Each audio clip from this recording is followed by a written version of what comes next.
Hello everyone. माझा नमस्कार सर्वांना. एम-पी-एस-सीतर्फे डिसेंबर 2023 मध्ये ITA प्रिन्सिपलसाठी एक जाहिरात रिलीज करण्यात आली होती आणि नुकतंच त्याचं एम-पी-एस-सीतर्फे एक नोटीस किंवा सर्क्युलर आलेलं आहे, की त्या पोस्टसाठी जी परीक्षा आहे, ती पुढील महिन्यात 18 फेब्रुवारी रोजी होणार आहे. तर आपण जर आता पाहिलं तर साधारण 1 महिना राहिलेला आहे. ज्यांनी कोणी त्या पोस्टसाठी किंवा त्या परीक्षेसाठी अप्लाय केलं असेल, तर आपल्याकडे सध्या 1 महिना राहिलेला आहे आणि ह्या 1 महिन्यामध्ये आपण पूर्ण सिलेबस कसा कव्हर करायचा, हे ह्यामध्ये बघणार आहोत. तर ही ती जाहिरात होती, ज्याच्यामध्ये वेगवेगळे पोस्ट आहेत. पहिला आहे प्रिन्सिपल, दुसरा आहे व्हाईस प्रिन्सिपल, तिसरा आहे इन्स्पेक्टर आणि चौथा आहे एक्झाम कंट्रोलर. आणि ही जे पोस्ट आहेत हे ग्रुप ए साठी होते आणि मागील वर्षी देखील 2025 मध्ये सिमिलर जाहिरात ग्रुप बी साठी आलेली आहे. आणि जर आपण सिलेबस पाहिला तर दोन्हीसाठी सिमिलर सिलेबस आहे. तर ह्या व्हिडिओमध्ये आपण बघणार आहे, की आपल्याला 25 दिवसात पूर्ण सिलेबस कसा कव्हर करता येईल, हे आपलं टार्गेट राहणार आहे.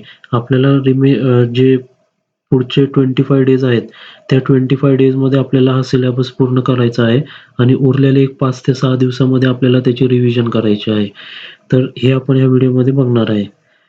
चला तर मग सुरुवात करूया.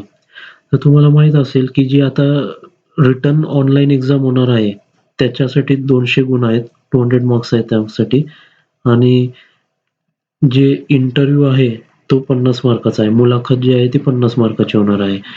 तर सर्वप्रथम आपण जी परीक्षा पद्धत आहे, ती समजून घेऊया. परीक्षा योजना समजणं आपल्यासाठी खूप महत्त्वाचं आहे. कारण कोणत्याही परीक्षेला तयारी करताना आपल्याला माहीत पाहिजे, की त्याची परीक्षा योजना काय आहे. तर क्वेश्चन पेपरचा जो मीडियम आहे, तो इंग्रजी आहे. टोटल 100 प्रश्नसंख्या असणार आहे आणि 200 गुणांसाठी ही परीक्षा होणार आहे आणि परीक्षेचा जो कालावधी आहे, तो 1 तास आहे आणि जे क्वेश्चनची डिफिकल्टी लेव्हल असेल किंवा जो दर्जा असेल, तो पदवीच्या ह्या लेव्हलचा असेल आणि प्रश्नपत्रिकेचे स्वरूप हे वस्तुनिष्ठ बहुपर्यायी असणार आहे, म्हणजे मल्टिपल चॉईस क्वेशन्स येणार आहेत ह्याच्यामध्ये. तर एकूण 100 प्रश्न आहेत आणि ते आपल्याला 1 तासात सोडवायचे आहेत. म्हणजे जवळ-जवळ 36 सेकंद आपल्याला 1 प्रश्नासाठी मिळणार आहे. आणि ह्यामध्ये निगेटिव्ह मार्किंग आहे. तर प्रत्येक चुकीच्या उत्तराकरिता 1/4 एवढं निगेटिव्ह मार्किंग दिलेलं आहे. म्हणजे एक प्रश्न आपला 2 मार्काला आहे, तर त्याचं 1/4 म्हणजे 0.5 ही निगेटिव्ह मार्किंग राहणार आहे ह्या परीक्षेमध्ये. त्यानंतर आपण जर एखाद्या प्रश्नाचे उत्तर अनुत्तरित असेल, तर अशा वेळेला निगेटिव्ह मार्किंग पद्धत लागू असणार नाही, असं त्यांनी लिहिलेलं आहे. आणि जी फायनल मेरिट लिस्ट ते प्रिपेअर करणार, त्यात परीक्षेतील व मुलाखतीतील एकत्रित गुणांवर आधारित राहील, असं त्यांनी म्हणलेलं आहे इथे. तर हे काहीतरी परीक्षा योजना आहे या परीक्षेसाठी. आता जर आपण सिलेबसचा एनालिसिस केला, तर सिलेबसमध्ये एकूण 20 टॉपिक्स दिलेले आहेत. टोटल 20 टॉपिक्स आहेत ह्या परीक्षेच्या सिलेबसमध्ये आणि मी काय केलेलं आहे, हे जे 20 टॉपिक्स आहेत, हे 6 मेजर ब्लॉक्समध्ये डिव्हाईड केलेले आहेत. तर पहिला आहे ब्लॉक ए, त्यामध्ये टेक्निकल एज्युकेशन आणि व्होकेशनल एज्युकेशन ह्याच्याशी रिलेटेड आहे हा पार्ट. त्यानंतर ब्लॉक बी आहे, ज्याच्यामध्ये स्किल डेव्हलपमेंट आणि सोशिओ इकॉनॉमिक कंटेक्स्ट आपण स्टडी करणार आहे. त्यानंतर ब्लॉक सी आहे, ज्याच्यामध्ये कोर मॅनेजमेंट आणि ह्युमन रिसोर्स मॅनेजमेंट हा पार्ट आहे. ब्लॉक डी मध्ये quantitative quality and financial management थोडक्यात. तर ह्याच्यामध्ये तुमचं स्टॅटिस्टिक्स आहे, PERT, CPM, total quality management आणि फायनान्शियल मॅनेजमेंट. हे सगळं आपल्याला ब्लॉक डी मध्ये कव्हर करायचं आहे. ब्लॉक ई जो आहे, त्यामध्ये मॅनेजमेंट इन्फॉर्मेशन सिस्टम आणि डेव्हलपमेंट ॲडमिनिस्ट्रेशन हा पार्ट सिलेबसचा आहे आणि जो शेवटचा ब्लॉक आहे, ब्लॉक एफ, त्यामध्ये ट्रेनिंग आणि लेबर लॉज रिलेटेड राहणार आहे. तर आपण काय करू शकतो, हा जो सिलेबस आहे, ज्याच्यामध्ये 20 टॉपिक्स आहेत, हे एकूण आपण 6 मेजर ब्लॉक्समध्ये डिव्हाईड करू शकतो. सो दॅट अभ्यास करताना आपल्यालाच इझी जाईल. कोणताच पार्ट आपल्याकडून राहणार नाही. तर आता हे प्रिपेअर कसं करायचं? तर आता हे बघा, आपण जे वेगवेगळे हे ब्लॉक्स पाहिले, block A, B, C, D, E, F असे टोटल 6 ब्लॉक आहेत. हे प्रत्येक ब्लॉकचे हे एक ब्रॉड टॉपिक आहे, की कोणत्या ब्लॉकमध्ये आपण काय कव्हर करणार आहेत. तर इथे काय केलंय आपण नंबर ऑफ डेज कॅल्क्युलेट केलेले आहेत. समजा तुम्ही ब्लॉक एची तयारी करताय, तर ब्लॉक एमध्ये सिलेबसमधला कोणकोणतं टॉपिक आहे 1, 2 आणि 3. तर साधारण ह्याला 4 दिवस पुरेसे आहेत प्रिपेअर करण्यासाठी. त्यानंतर आपण ब्लॉक बी जर घेतला skill development, socio economic context तर ह्यामध्ये 4, 5, 6, 7, 8 आणि 9 तर हे टोटल 6 टॉपिक्स आहेत सिलेबसचे. तर हे आपण 5 दिवसात कव्हर करणे अपेक्षित आहे.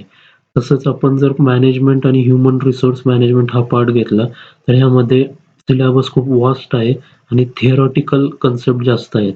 तर ह्याच्यामध्ये टॉपिक्स 10, 11, 12, 18 आणि 19 असे 5 टॉपिक्स आहेत. पण ह्याला सगळ्यात जास्त दिवस दिलेले आहेत कारण खूप जास्त सिलेबस आहे. तर एक साधारण 6 दिवसात तुम्ही हे 5 टॉपिक्स कव्हर करू शकता. त्यानंतर आपलं स्टॅटिस्टिक्स, टोटल क्वालिटी मॅनेजमेंट आणि फायनान्शियल मॅनेजमेंट 13, 14 आणि 15 तर हे आपण 4 दिवसात करू शकतो.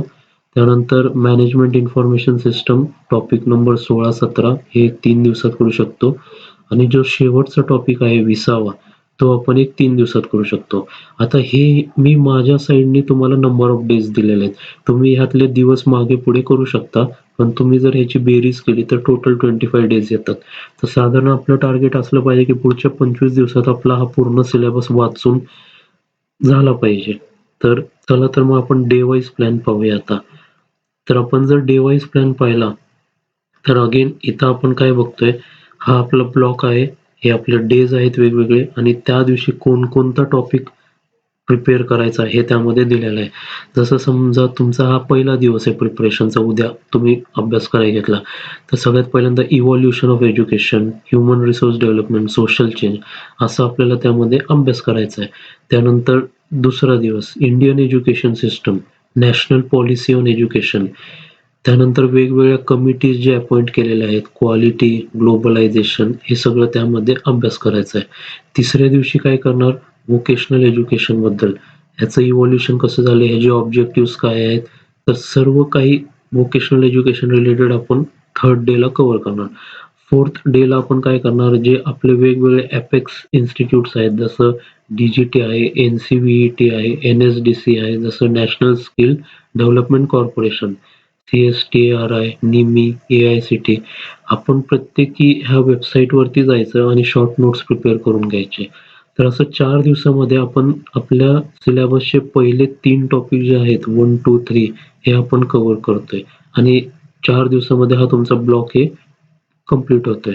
त्यानंतर आपण ब्लॉक बी बघूया. तर ब्लॉक बी मध्ये परत वेगवेगळे डेज दिलेले आहेत. 5व्या दिवशी काय करायचं, तर स्किल डेव्हलपमेंट रिलेटेड कन्सेप्ट्स पाहायचे. ऑन जॉब ट्रेनिंग म्हणजे काय, NEP मध्ये काय बोललंय त्याबद्दल.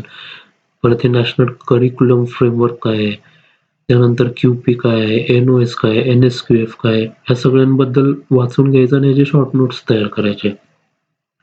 त्यानंतर गव्हर्नमेंट ऑफ इंडिया आणि महाराष्ट्र गव्हर्नमेंटचे स्किल डेव्हलपमेंट घेऊन वेगवेगळ्या काय स्कीम्स आहेत.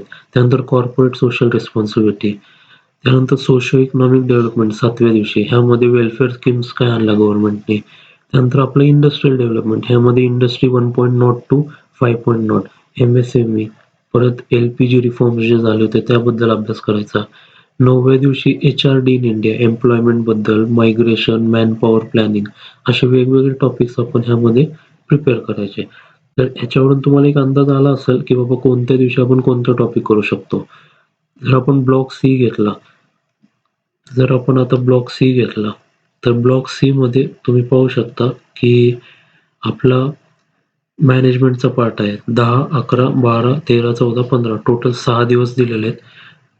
पहिल्या दिवशी principles and evolution of management, दुसऱ्या दिवशी गव्हर्नन्स, तिसऱ्या दिवशी ऑर्गनायझेशनल बिहेवियर, चौथ्या दिवशी ऑर्गनायझेशनल डिझाइन, 5व्या दिवशी HRM फंक्शन्स आणि 6व्या दिवशी HR planning, training, office administration, ethics हे जे काही उरलेले टॉपिक्स आहेत ते. तर 6 दिवसात आपल्याला हे मॅनेजमेंटचे टॉपिक्स कव्हर करायचे आहेत. तर हे असं आपल्याला प्रिपेअर करणं अपेक्षित आहे. त्यानंतर ब्लॉक ई आणि ब्लॉक एफ. तर ब्लॉक ई मध्ये मॅनेजमेंट इन्फॉर्मेशन सिस्टम आहे. ब्लॉक एफ मध्ये आपलं training, planning, curriculum, evaluation, apprentice act, त्यानंतर आपलं factory act, workman compensation act, त्यानंतर सेफ्टी फायर प्रोटेक्शन वगैरे हे जे काही टॉपिक्स आहेत ते ब्लॉक एफ मध्ये. तर एक साधारण 25 डेजमध्ये हा सिलेबस कंप्लीट करायचा आणि जे उरलेले 5 दिवस आहेत त्याच्यामध्ये रिवाईज करायचं. पहिल्या दिवशी ब्लॉक ए आणि बी रिवाईज करायचा. त्यानंतर 27व्या दिवशी ब्लॉक सी रिवाईज करायचा. त्यानंतर ब्लॉक डी, त्यानंतर ब्लॉक ई आणि एफ असं आपण रिव्हिजन करू शकतो. तर इथं मी माझ्या पद्धतीने 25 डे प्लॅन द्यायचा प्रयत्न केलाय सो दॅट आपला सिलेबस पूर्ण कव्हर झाला पाहिजे. आणि रिमेंबर आपल्याला 1 तासामध्ये टोटल 100 प्रश्न सोडवायचे. त्यामुळं डिफिकल्टी लेव्हल काही जास्त नसणार आहे. पण इन डेप्थ स्टडी आणि ब्रॉड स्टडी हा अपेक्षित आहे इथे. पुढील व्हिडिओमध्ये मी तुम्हाला सोर्सेस कोणते वापरायचे. आता आपण हे तर पाहिलं की बाबा प्रिपरेशन कसं करायचंय, काय-काय टॉपिक्स कधी-कधी करायचे. तर पुढील व्हिडिओमध्ये स्टँडर्ड रेफरन्स सोर्सेस कोणते फॉलो करायचे हे मी सांगणार आहे. त्यासाठी चॅनलला सबस्क्राईब करून ठेवा आणि तुम्ही जर टेलिग्रामवर असाल तर मला टेलिग्रामवरती फॉलो करा. एम-पी-एस-सी आय-टी-आय प्रिन्सिपल प्रिपरेशन असं माझ्या चॅनलचं नाव आहे. ह्याच्यामध्ये जाऊन तुम्ही मला फॉलो करू शकता. इथे मी नोट्स वगैरे अपलोड करत आहे, जे तुम्हाला प्रिपरेशनमध्ये युजफुल होतील. चला तर मग भेटूया पुढील व्हिडिओमध्ये. Thank you for watching.